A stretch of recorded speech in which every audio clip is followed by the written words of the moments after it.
Hello students, this is Ritu ma'am and I want to clear all your doubts which is related with globalization and the Indian economy. This lesson consists in economics book and the lesson number is 4. We'll just discuss what is globalization and what its impact on economy. As consumers of today's world, we have wide choices of goods and services before us. Such wide-ranging choices of goods is relatively a new phenomena. In a matter of years, our market have been transformed. Now, we are having various kind of goods available in the market. Whatever we want to purchase, we can get at a very cheap cost in various types of goods. But the question arises, why India adopted globalization?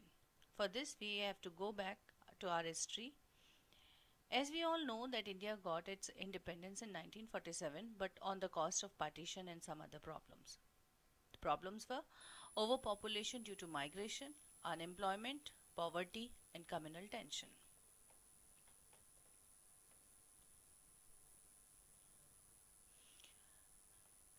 Now we just go through the new economic policy. What is new economic policy? We were facing so many problems after 1947 and we became debt ridden because we had taken money from the other countries to fulfill our requirements. That period of time, no jobs, many problems we were facing. At that time, the then Prime Minister P.V. Narasimha Rao and Foreign Minister Mr. Manmohan Singh had introduced the new economic policy in 1991, which comprised globalization, liberalization, and privatization. Globalization means interaction between the various countries. Liberalization means that there is the reduction in rules and regulation. Privatization means private companies are allowed to establish their offices in other countries. What does it mean, production across the countries? The meaning of production across the country is, in the middle of 20th century, the production have crossed the boundaries of the various countries, which was possible only because of the multinational companies or corporations. These are the companies which owns or control in more than one nation their offices and their factories. They have established their offices and their factories in those countries where they are getting favorable policies of the government, cheap labor, cheap resources, low production cost, as well as great profits. We just take the example about these multinational companies that by producing their goods in the various parts of the world, they are producing the goods and services globally. Will take the example of any MNC which is located in United States of America.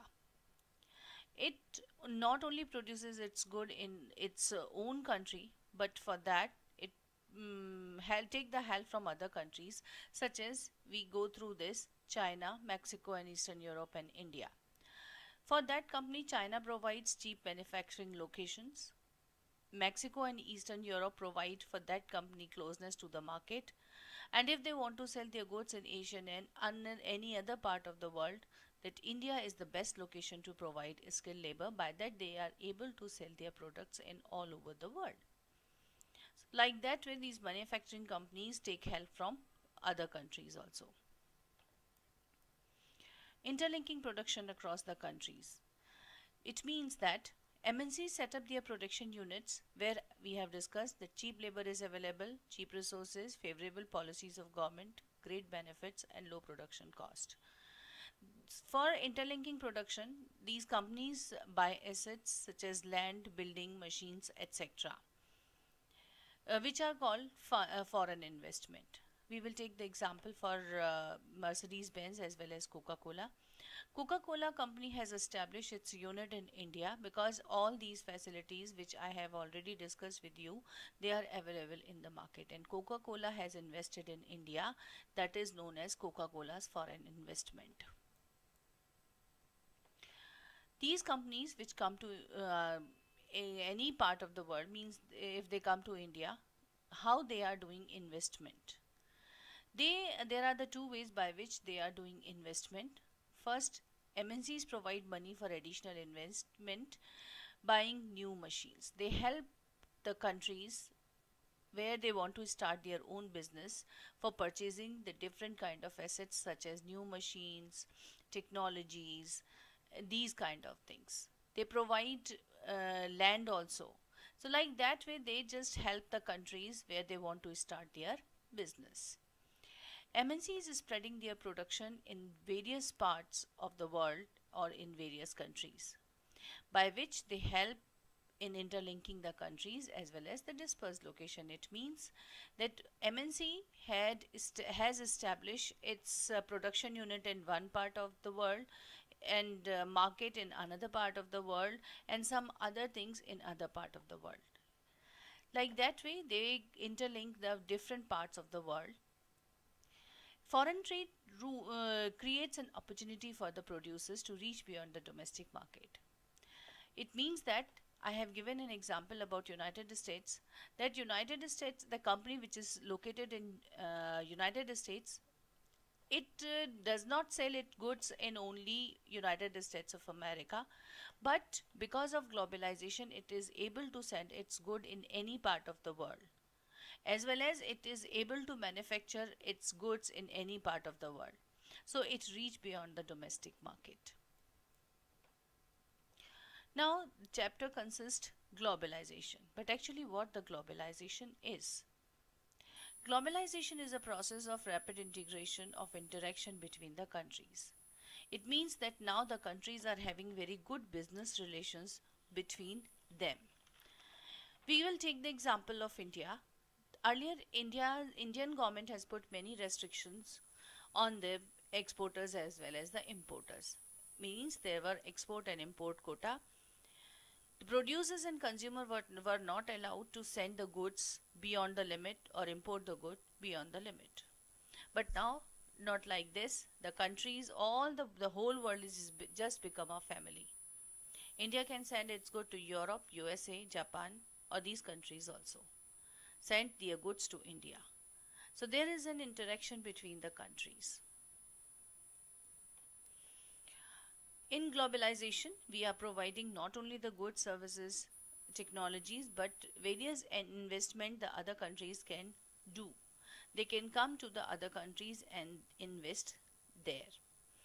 Just because of this, most of the regions of the world come close to each other. But the main thing is this: which are the factors responsible for globalization? First is transportation technology. It means that this has made much faster delivery of goods across the long distances at lower cost. Now goods are placed in containers and sent any part of the world through ships, planes, trucks, etc. So if we want the goods from any part of the world, we can easily take or we can ask for. Next is information and communication technology. Telegraph, telephone, mobile phones, email, voicemails are used to contact one another around the world. To access information easily means you can contact anyone from anywhere in the world. Which means that if you want to know or you want to get any information, if you are sitting in India and you want to know something about any part of the world, you just click on the search engine, you can just click on net and you will get all the information and you feel very close to the world. So information and communication technology make possible globalization. Liberalization of foreign trade. Now the governments have put many relaxations in the rules and regulations. Earlier, Indian government had put many restrictions to the industries in India, but now there are not much restrictions, as well as other countries also relax their rules and regulations, so it is possible for all the countries to trade between each other. For this, I have given one mnemonic which is known as TIL. TIL means transportation technology, information communication technology, liberalization of foreign trade. Now we just discussed, it is a very important thing, World Trade Organization. What is the role of World Trade Organization? As we all know, that is an international organization which look after the trade between the different countries of the world. The motto of this organization is there will be the free trade between all the countries, means that no trade barriers should be there. as it says that all the barriers on foreign trade and investment are very harmful and the countries will not develop themselves. So there should be free trade, but many developed countries retain trade barriers.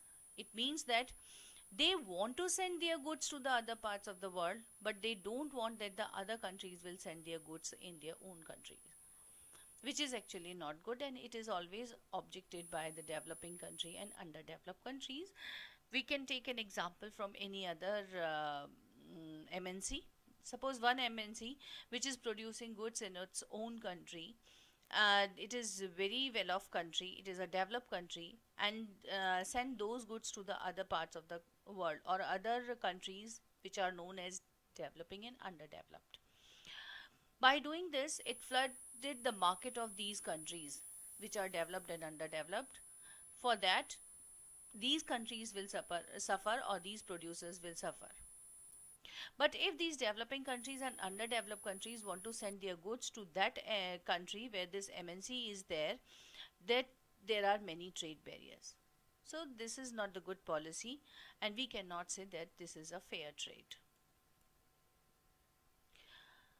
Now we go through the impact of globalization in India. There are positive as well as negative impacts. What are the positive impacts? We go through this. That globalization has created the competition among the producers. As we know that now we are allowing the other companies to enter in our own market. Because of this, the competition have increased between the producers.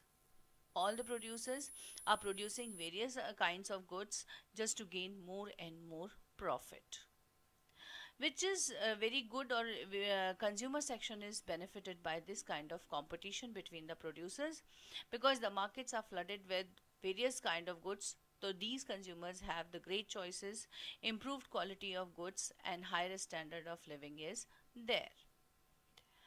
As well as the another thing is this, that new jobs have been created because of globalization. As new companies or the foreign companies have entered in the Indian market, various kind of jobs are created. Earlier these kind of jobs were not available. Only few jobs were there, such as doctor, engineer, teachers, when we got independence. But now data entry job, administrative work, engineering, chef, different kind of jobs are available in the Indian market.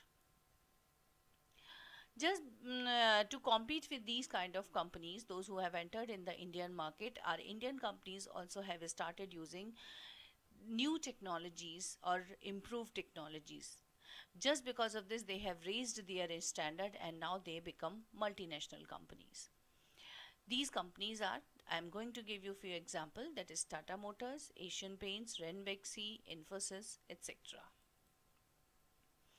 If the positive impacts are there, negative impacts are also there. Globalization has posed major challenges for the workers section as well as for the small producers. What actually the worker sections are facing? Globalization and the pressure has changed the lives of workers. Due to growing competition, workers' jobs are no longer safe. Due to the lack of good labor laws, workers are bound to work on temporary basis. They have long working hours. They have low wages, overtime without getting anything. Because most of the work is done by the machines, so there is not much choices are left for the workers. Same as small producers. These MNCs, those who have entered in the market, they have brought the new technologies and very standard or high technologies with them. But the domestic market companies, they are not having that kind of good technology. So they are not able to compete with them. And that is why they are hit hard due to the competition. What say? These negative impacts are actually not good for the development of country. So globalization, we want it should be fair sort of. What is the meaning of the fair globalization? As we know that not all the sectors are benefited by globalization. As we came to know that worker section also suffer many problems as well as the small producers. For this, for fair globalization, we want that it would create opportunities for all, means that all the sections of the society should be benefited by the policies which are introduced by the government. It should protect the interest of all the people of the country, not only the rich. It should not give importance only to the rich section, because they are just investing the money, but they have to take care of the poor section of the society. Labor laws should be implemented properly. The government should take care of the labor section of the society, because the production is completely dependent upon the labor as well as the machines. But labor section is playing a very important role. Government has to provide them the various type of facilities such as gratuity, provident fund, working hours should be limited, hygienic conditions should be there. So by that, the labor will work nicely, and definitely it will affect on the development of the country. Support is small producers. Because of the competition, the small producers are suffered a lot. For that, the government should introduce that kind of policy which support small producers, and if necessary, the government can use trade and investment barriers. It should negotiate with WTO for fairer rules, and should fight against the domination of developed countries in WTO. So, in a nutshell, I would like to say that not only the government responsible for the fair globalization, but the citizens or the people should also take initiative. So, globalization is not a bad policy; it is a good policy if we use in a proper way. Thank you.